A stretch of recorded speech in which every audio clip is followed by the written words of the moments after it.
أعوذ بالله من الشيطان الرجيم بسم الله الرحمن الرحيم إذا وقعت الواقعة ليس لوقعتها كاذبة خافضة رافعة إذا رجت الأرض رجا وبست الجبال بسا وكانت هباء منبثا وكنتم أزواجا ثلاثة وأصحاب الميمنة ما أصحاب الميمنة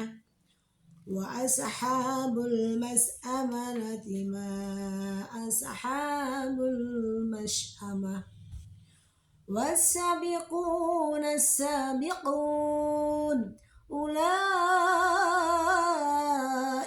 مقربون في جنات النعيم سلة من الأولين وقليل من الآخرين على سرور موضونة متكئين عليها متقابلين يطوف عليهم ولدان مخلدون Sadaqallahul Azim.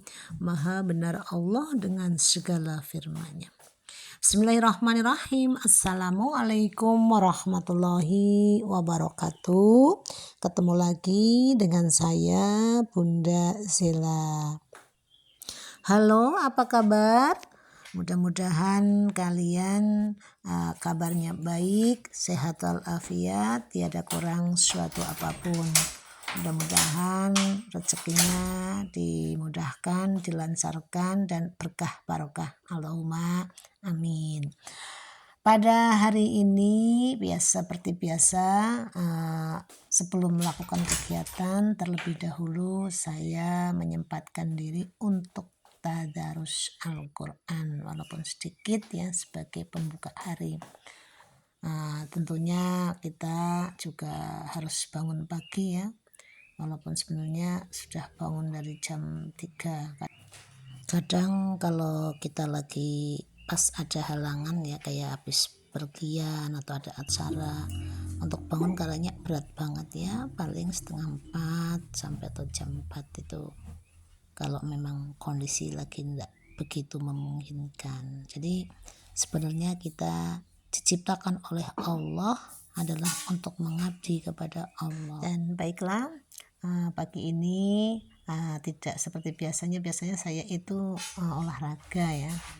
Tapi ini karena semalam itu habis pengajian itu sampai jam 10, tidurnya kan nggak langsung pulang terus tidur ya, jadi agak kayak capek, jadi saya nggak olahraga. Tapi mumpung saya masih libur, kegiatan saya ini hari ini mau bersih-bersih ya, dalam rumah yang memang sudah lumayan kotor ya.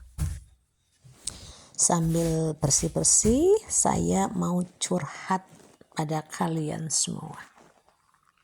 Oh, kok curhat di YouTube? Iya, karena curhatnya ini tentang perkontenan atau konten kreator. Awalnya saya sempat diketawain oleh anak, oleh suami, dan oleh teman-teman dan saudara karena aneh. Karena tiba-tiba itu punya kepenginan jadi konten kreator. Mau sadar diri katanya. Dengan usia saya yang hampir 60 tahun ya, kepala 6, itu kok tiba-tiba ada sebersit keinginan untuk jadi konten kreator. Itu bisikan dari mana? Sebenarnya gini, jujur, Saya sering melihat itu konten masak-masak, kegiatan di kebun di desa dari luar negeri, dari yang konten Indonesia juga banyak, yang dari ini Jogja, yang ada dari Jawa Barat. Saya ikuti dari Kalimantan. Saya lihat kok kayaknya senang banget ini mengekspos alam pedesaan, kayaknya kok seger gitu. Nah, terus akhirnya saya mencoba pas hari itu, hari Minggu, saya jalan-jalan mengikuti anak muda yang mau keliling kampung di sini itu, ke kebun ya, salak yang jauh di sana ada pemandangan yang indah sekali untuk diambil videonya dari atas. Dan kebetulan saya upload tanggal 21 Januari tahun 2023. Itu konten saya yang pertama. Itu ternyata untuk vlog itu capeknya luar biasa. Karena saya notabene kalau jalan-jalan itu hanya sebentar di sebelah rumah, itu saya ikut keliling kampung, naik gunung. Ya Allah, saya ternyata kakinya sudah nggak kuat, capek luar biasa. Sampai menol, apa ini menol ya kalau di sini, petisnya itu pegel-pegel semuanya. Jadi saya bilang dalam hati, nah saya nggak bisa nih kalau terus-terusan ngonten vlog. Terus kebetulan saya ada video di beranda saya yang lewat itu, ternyata ini apa ya, tausiah dengan dibarengi dengan view-view alam pedesaan itu indah juga. Terus saya yang foto-foto dari atau video-video yang dari saya ngambil waktu jalan-jalan itu kan pemandangan alam semua itu. Terus saya gabungkan dengan tausiah ya, yang saya ngambil punya video orang lain yang boleh digunakan audionya saya ambil, terus view-nya saya yang ngambil sendiri atau video sendiri gitu. Sampai akhirnya tak terasa saya mencapai 200 video dan mencapai subscribe 6.000-an lebih. Nah, kata teman saya bilang begini, wah luar biasa ibu, yang baru 4 bulan, waktu itu baru 4 bulan mau jalan 5 ya, itu luar biasa bu, bagus banget perkembangannya. Terus saya tambah semangat dong sampai akhirnya subscribe saya sudah 6.500. Tapi sayangnya itu tidak barengi dengan jam penayangannya atau penontonnya, jam tayangnya itu kurang. Karena untuk mencapai subscribe itu katanya short itu memang mudah, tapi untuk jam tayang memang kurang. Maka saya disarankan untuk membuat video yang panjang atau durasi panjangnya. Terus akhirnya saya bingungan juga kan, saya harus mengikuti pengajian di mana-mana ya susah ya, waktunya yang belum ada. Saya harus pengajian di kecamatan, harus di kabupaten, itu kan ya memang belum punya waktu. Akhirnya saya hanya bisa mengikuti pengajian di Jumat, tiap hari Jumat ya, rutinan, sama sebulan sekali yang rutinan juga. Terus sama yang rutinan di luar jam itu, di luar desa sini itu di kabupaten, otomatis kesulitan, saya harus menyita waktu banyak. Akhirnya dengan berat hati, apa ya, saya berpikiran itu untuk yang durasi panjangnya, akhirnya saya kembali lagi ke vlog. Toh yang dulu itu saya sudah pernah mengupload vlog ya. Terus saya akhirnya vlog lagi, membuat kegiatan keseharian saya, contohnya kayak metik sayur, olahraga, terus masak dan bersih-bersih juga. Saking semangatnya ya, karena terbakar api yang membara berkobar-kobar, suatu saat saya ngantar anak-anak itu untuk pergi mengantar anak berenang di kolam renang Surya Yuda Sport Center atau Surya Yuda Park di Banjarnegara. Dari rumah sekitar kurang lebih 10 kilo ya. Ini sudah nyampe di lokasi. Pas kebetulan itu saya di WA temen, Bu itu di live aja, live streaming namanya. Nah dengan live streaming nanti penontonnya banyak.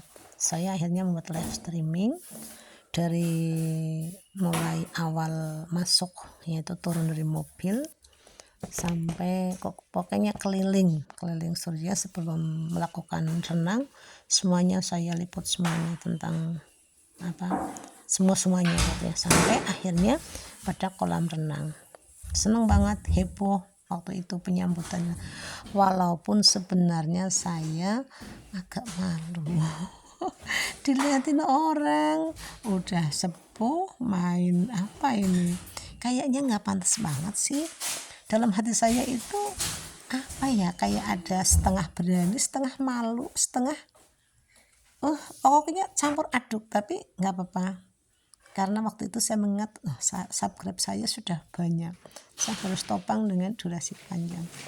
Nah ternyata luar biasa, setelah saya upload ya, selesai upload, saya pun nggak tahu bagaimana tata cara awal membuat live streaming, yang harusnya saya menulis data dulu, nama dan lain sebagainya, kegiatan judulnya apa, itu saya nggak sama sekali,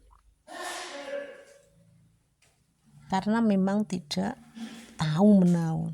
Nah setelah itu singkat cerita, saya sudah banyak itu penontonnya, itu sampai 897, hampir 900 kurang 3. Tapi dengan berat hati ternyata melanggar hak cipta yang sudah saya bangun, sudah banyak penontonnya, ternyata melanggar hak cipta. Ternyata usut punya usut, di mobil mas sopir itu masih membunyikan lagu atau sedang nyetel tipnya itu lagu-lagu yang bukan direkomendasikan YouTube. Nah itu ternyata dengan berat hati maka saya hapus dari upload YouTube-nya. Jadi rasanya saya eman banget kan, sedih.